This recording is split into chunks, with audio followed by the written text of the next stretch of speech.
It's a long story there. You look good with a bald head. You never know. Behind the most comforting voice in Hollywood lies a silence no one dared to ask about. Who could imagine that behind Morgan Freeman's gentle smile, the one that calmed millions, narrated the world's most inspiring stories, and embodied wisdom itself, was a man battling a loneliness so deep it echoed louder than any applause he ever received? He was the voice of God in movies, the father figure we all wished we had, and the calm presence in chaos. But even legends have cracks hidden behind curtains of success, behind a perfectly poised laugh that masked decades of quiet suffering. What haunted him during those silent nights? What did he lose on the long road to greatness? And why, at 78, does Morgan Freeman still speak so little about his pain? This is not the story you've heard. This is the story he never told until now.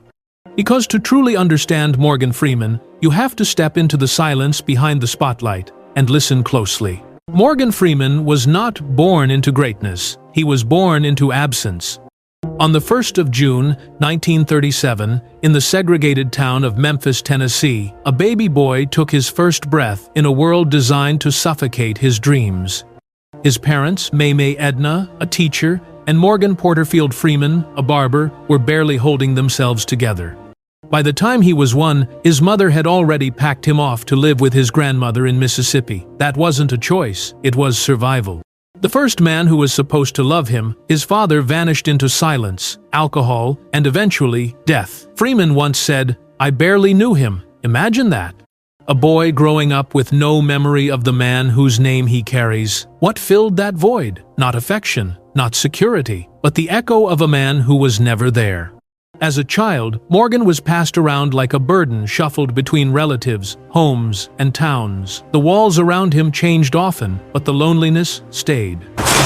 There were nights, he cried quietly, under threadbare sheets, wondering why love always seemed to live somewhere else. The world outside wasn't kinder. He was black, poor, and Southern 3 strikes. In 1,940 seconds, America. Every dream was a rebellion, every hope a risk. His skin color determined where he could sit, eat, or even dream. And yet, somehow, the boy who had so little clung to something invisible, the sound of stories. He didn't have toys, he had imagination. He would watch old war movies and act them out alone in the backyard, playing every character, every voice. That's when it started. The voice that would one day move nations was born in silence, sharpened by solitude.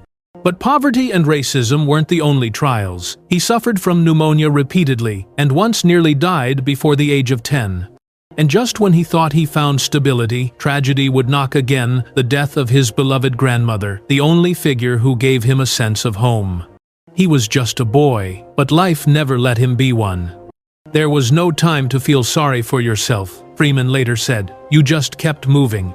But moving didn't mean healing. His emotional wounds ran deep: abandonment, neglect, the ache of being unseen. And like many broken children, he learned to survive by performing, by making people laugh, by pretending to be okay.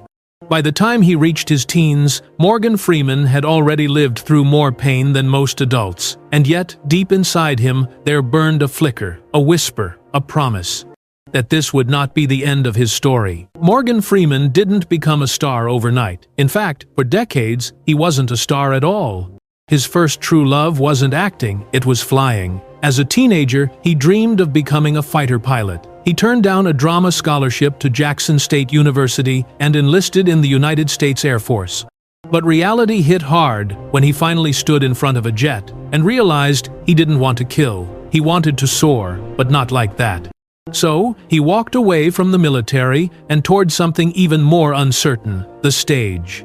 New York City greeted him with cold shoulders and colder auditions. He worked as a dancer, a stagehand, a typist, anything to survive. He auditioned for roles and heard no more times than he could count. Not because he lacked talent, but because Hollywood didn't know what to do with a tall, dark-skinned, soft-spoken black man who didn't fit their box. He failed the first time. Then the second, then the third. He kept going. He did Shakespeare for pennies, toured with theater companies that slept on buses, played background roles that audiences didn't even remember. Even when he landed a part on the children's show The Electric Company, he became famous, but only to kids. He was easy reader, beloved, but typecast. Years passed, gray hairs came, stardom didn't. There were moments Freeman considered giving up. He was in his 42nds. Friends had quit. Some had made it big. But he was still climbing stairs in audition rooms that never led anywhere.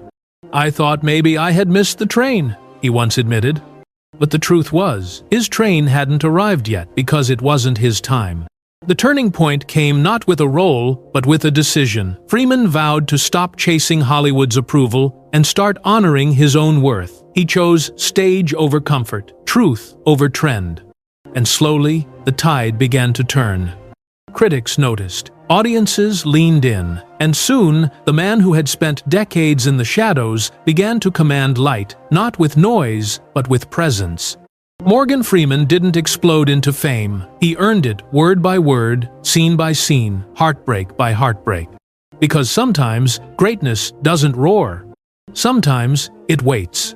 It was the late 1982 when Hollywood finally stopped ignoring Morgan Freeman and started listening. Street Smart, 1987, cracked the shell. Driving, Miss Daisy, 1989, opened the door. And Glory, 1989, Oh Glory, sealed his place in history.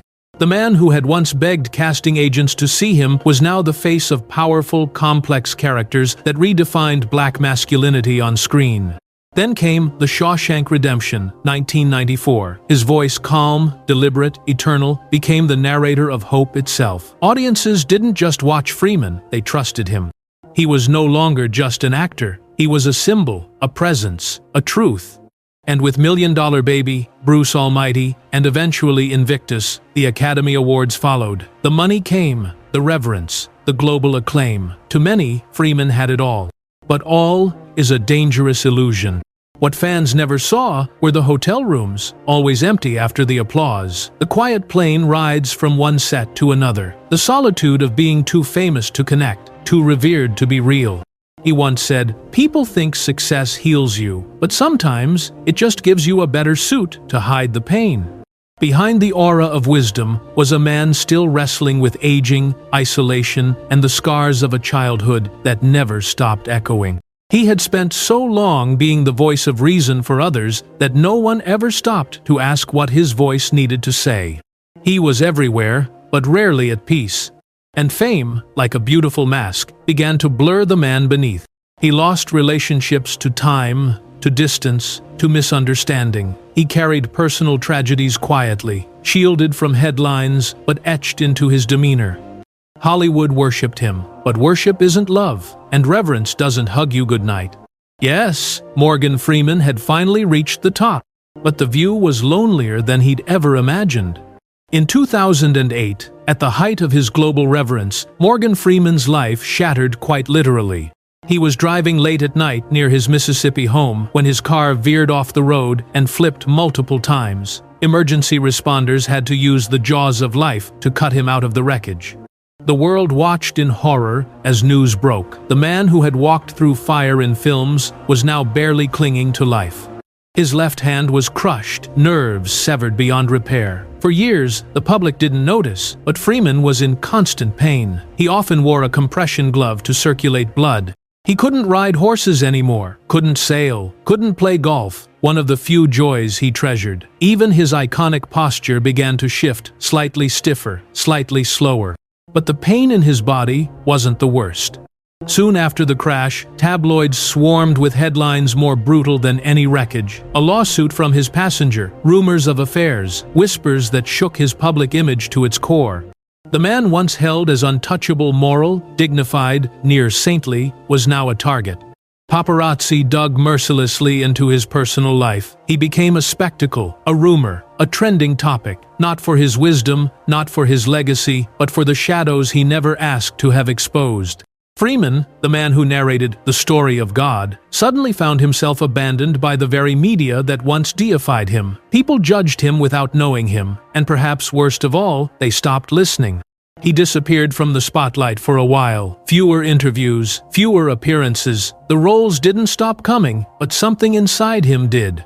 In one rare moment of openness, he said, "Sometimes the loudest thing in a room is the silence left behind when trust is broken." Behind closed doors, he faced heartbreak after heartbreak, a painful divorce, the tragic death of his step-granddaughter, a young woman he had helped raise, taken from this world in an unspeakable crime. Though not biologically related, Freeman had called her his own. The pain was unspeakable. He never recovered. He wore suits to premieres. He smiled at awards. But behind those iconic eyes was a man dragging invisible chains, some forged by others, some by himself. Morgan Freeman, in the quiet aftermath of scandal, pain, and loss, Morgan Freeman did something most stars never dare to do. He stopped chasing. He no longer sought Hollywood's validation, no longer felt the need to prove himself on red carpets or in press rooms. Instead, he retreated to the rolling hills of Mississippi, on a 124-acre ranch he called home. There, far from the flash of paparazzi, he found something precious: silence. And through it, clarity. He began to speak less in interviews, but when he did, every word carried the weight of someone who had truly lived.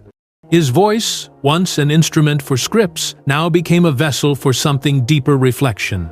Freeman immersed himself in nature. He became a dedicated beekeeper, building dozens of hives and speaking publicly about saving the world's bee population. It wasn't a PR stunt. It wasn't for the cameras. It was a calling, quiet, strange, beautiful. The man who once played presidents and prophets was now tending to bees, and in their hum, he found peace. He also became a philanthropist, supporting education programs, disaster relief, and racial justice initiatives, but he rarely attached his name. He didn't want recognition, he wanted impact. In a rare quote, he shared, "I'm not trying to leave a legacy in stone. I'd rather leave one in the hearts of people I'll never meet." He reconnected with old friends, focused on family, acted only when the story was worth telling. And when asked why he never retired, Freeman smiled and said, "Retire from what? Life?" Perhaps the most powerful change was internal. He stopped running from his past, stopped denying the pain. He owned it, not as a victim, but as a survivor. The boy who once cried alone in the dark was now an elder, guiding others through it. He became a father figure, not just in movies, but to generations of black actors who grew up watching him. He offered advice, gave quietly, showed up. No longer seeking to be remembered as a legend, Morgan Freeman finally embraced being human. Not perfect, but real. Not untouchable, but deeply, unapologetically. So now, when you see that gentle smile, the one Morgan Freeman wears in every interview, every photo, every film, ask yourself, what is he smiling through? Because behind that soft grin lies a symphony of sorrow, survival, and silent strength. A childhood full of emptiness, a lifetime of rejection, fame that gave and fame that took, scars that never fully closed. And yet, at 78 he smiles. Not because everything is perfect, but because he's made peace with imperfection. That's what makes him powerful. Not the awards, not the voice, not the characters, but the man who refused to become bitter, who rose from a broken boy into a beacon not of glory, but of grace. Morgan Freeman's life is not a fairy tale. It is a testament that pain can teach, that silence can heal, that sometimes the strongest people are the ones who never stop listening, even when no one else hears them. So, if this journey has stirred something in you, if in his story you found a mirror for your own, then leave a thought for the man who reminded us that it's okay to carry both sorrow and light. Because maybe, just maybe, the people who've lived through the most smile the softest.